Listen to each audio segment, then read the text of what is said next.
Hey everyone, it's your name, and look, the world is a complex place, but sometimes something happens that throws everyone for a loop. This year that something was the Canadian tourism boycott.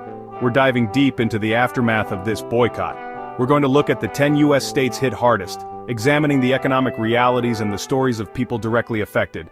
Let's get to it. Okay, let's start with the cold, hard facts. The economic impact of lost tourism is staggering. We're talking about money here, people. Serious money that fuels local economies and supports countless jobs. States like Michigan, New York, and Maine are feeling the pinch in a big way. Take Michigan, for example. This state has always been a favorite among Canadian tourists. Pre-boycott, Canadian tourism brought in an estimated insert dollar amount annually. These visitors flocked to Michigan's landmarks, boosting local businesses.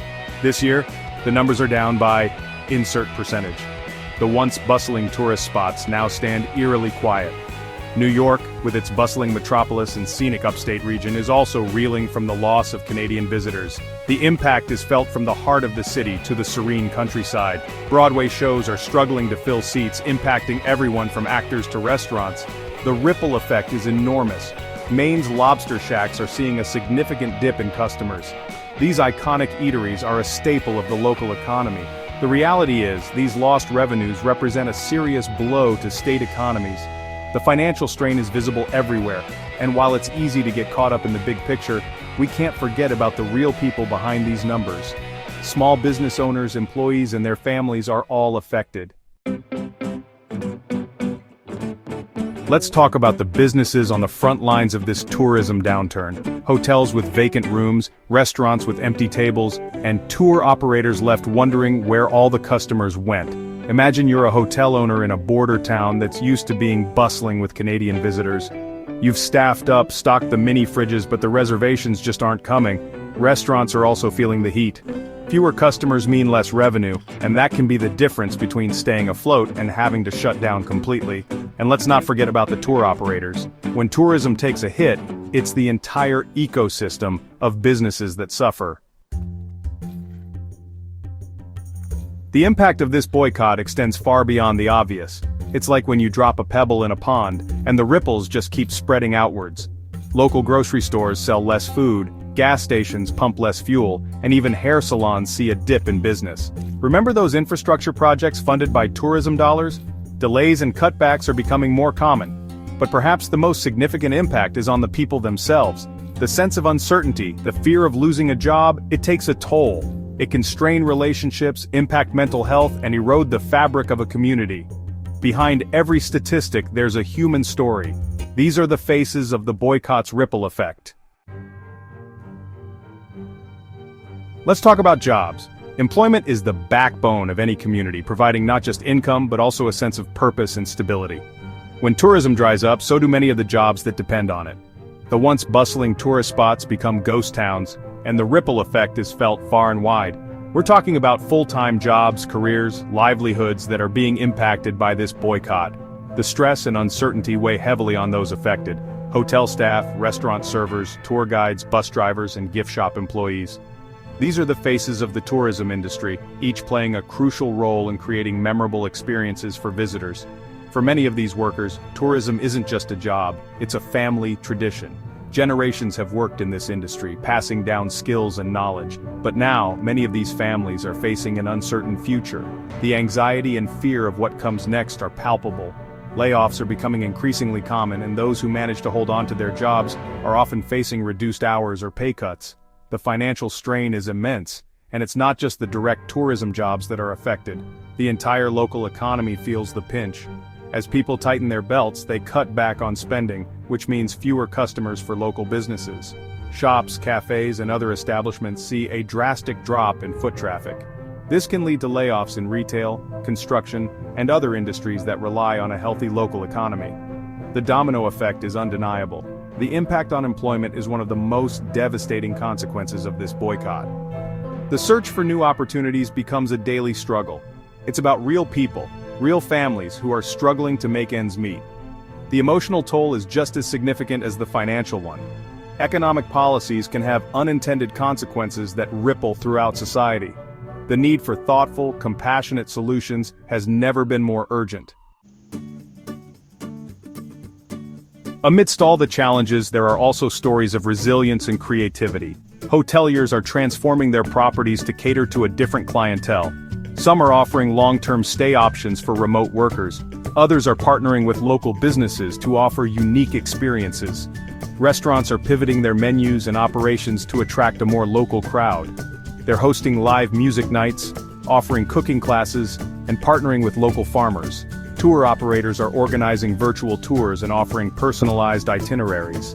These adaptations represent a fighting spirit, a determination to not just survive but to thrive. Even in the darkest of times, there's always hope. Let's shift our focus to the smaller towns. For these communities, the Canadian tourism boycott has been particularly devastating. Imagine a town where the summer months bring a wave of visitors. Now imagine those streets eerily quiet, the shops struggling to stay afloat. These towns often lack the resources and infrastructure of larger cities, but even in the face of such hardship, these small towns are demonstrating remarkable resilience. They're banding together, supporting local businesses, and finding creative ways to attract visitors from closer to home. They're not giving up, and neither should we. Let's talk numbers, the kind that paint a stark picture of the situation at hand. Border crossings have seen a dramatic decline. In some areas, traffic is down by as much as insert percentage. Air travel tells a similar story. Flights between Canada and the United States are now operating with significantly lower passenger loads. Hotel occupancy rates have also taken a nosedive. The numbers don't lie, tourism traffic is down, and the consequences are being felt far and wide. But amidst these sobering statistics, it's important to remember that numbers only tell part of the story. What about the bigger players, the ones with the power to enact change on a larger scale? Many states are stepping up to the plate, implementing measures aimed at mitigating the economic fallout. Some states are allocating emergency funds to support struggling businesses and workers. Others are launching marketing campaigns aimed at attracting visitors from other parts of the US or even internationally. They're highlighting the unique attractions and hidden gems of their state. And then there are the states engaging in diplomatic efforts to address the root causes of the boycott. The response from state governments hasn't been perfect, but they're taking action. It's a glimmer of hope in these uncertain times. What does the future hold for tourism in these boycott-stricken states? The road to recovery will be long and winding. The tourism industry is known for its resilience. This time will be no different. We might see a shift towards more sustainable tourism practices. It's about adapting to the changing landscape and creating a more resilient and responsible tourism industry. Tourism will rebound. The human desire to explore and experience new cultures is not easily extinguished. How do these states plan to bounce back from this tourism turmoil? It's about building back better, stronger, and more resilient than before. Many states are adopting a multi-pronged approach to recovery. They're focusing on diversification, sustainability, and community engagement. Diversification is key. States are exploring ways to attract visitors from new markets. Sustainability is a necessity. States are implementing policies to promote eco-friendly tourism practices. Community engagement is crucial.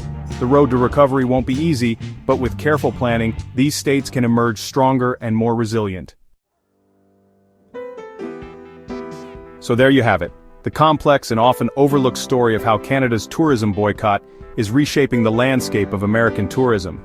This isn't just a tale of numbers and statistics, it's a human story, filled with real people facing real challenges and finding innovative solutions. We've seen the struggles, the adaptations, and the glimmers of hope emerging from this unprecedented situation. Local businesses are fighting to stay afloat, while tourists are learning to navigate new travel norms. It's a story that reminds us of the interconnectedness of our world, the ripple effects of our actions, and the resilience of the human spirit. Cultural exchange events and scenic landscapes show us that even in challenging times, there are opportunities for connection and growth.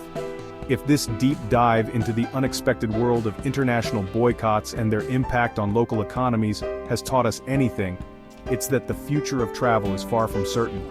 Yet it's also a reminder that uncertainty can be a catalyst for innovation and change, but it's also a future ripe with opportunity, a chance to reshape the industry, prioritize sustainability, and foster deeper connections between cultures. Eco-friendly travel practices and cultural festivals are just the beginning of what could be a more sustainable and inclusive travel industry. As always, thanks for going on this journey with me. Your curiosity and engagement make these explorations possible. Don't forget to like, subscribe, and share this video with your friends, especially those who think they can predict the Oscars. Your support helps us continue to bring you these in-depth stories, and until next time, stay curious. Keep exploring, keep questioning, and keep discovering the world around you.